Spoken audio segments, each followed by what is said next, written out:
And today I'm going to talk about preparing yourself for a great night's sleep.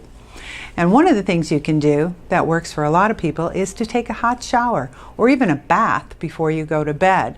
That will kind of get your body in the right position, kind of relax it and get it ready to sleep.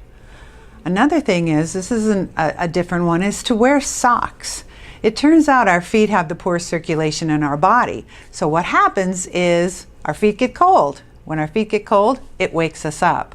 So if you wear socks to bed, that's going to stop that problem altogether. So that'll be a good thing to try.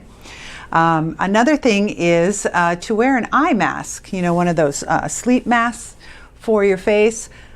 We talked about having your room as dark as possible when you sleep, that does help you sleep, but sometimes, no matter how hard you try, it's hard to do that.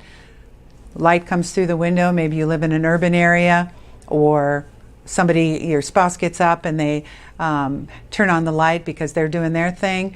And so that all wake you up in the middle of the night. So if you put on the sleep mask, that'll keep it dark and that sort of thing won't bother you. Another thing is to put your work away at least an hour before you go to bed, preferably 2 hours.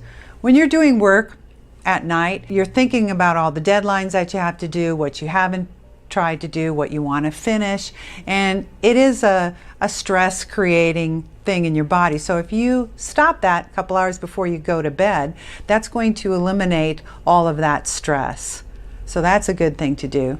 Another thing is to not watch TV before you go to bed, at least an hour, especially the murder mystery shows, the violent shows, anything that really gets your heart racing, gets you thinking about things like, how could that happen, how you would do things different.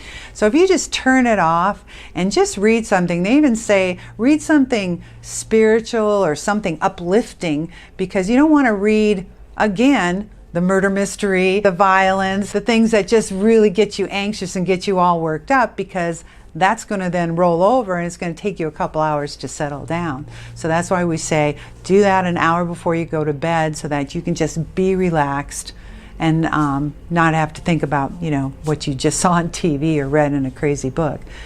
Another thing is to do some deep breathing exercises, especially if when you go to sleep and your mind is just racing, just take some time and just stop and breathe in.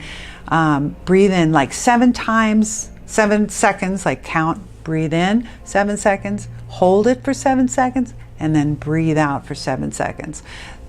Doing that 7-second thing kind of makes you think about the 7 seconds instead of what you were stressed about. So that also can make things a little calmer, a little easier for you to sleep. And the last thing is to listen to some sort of relaxation CD, whether that be music that just really is soothing to you, or even those ocean sounds or the raindrop sounds, whatever thing really relaxes you, and play that before you go to bed. And that too will just put you in that calm, ready for sleep mode. So as you could see, all of these things have to do with relieving your stress and just kind of making life a little more calm. Well, thanks. My name is Cathy Parisi. I'm the office manager here at Tompkins Family Chiropractic, and I have a passion for healthy living.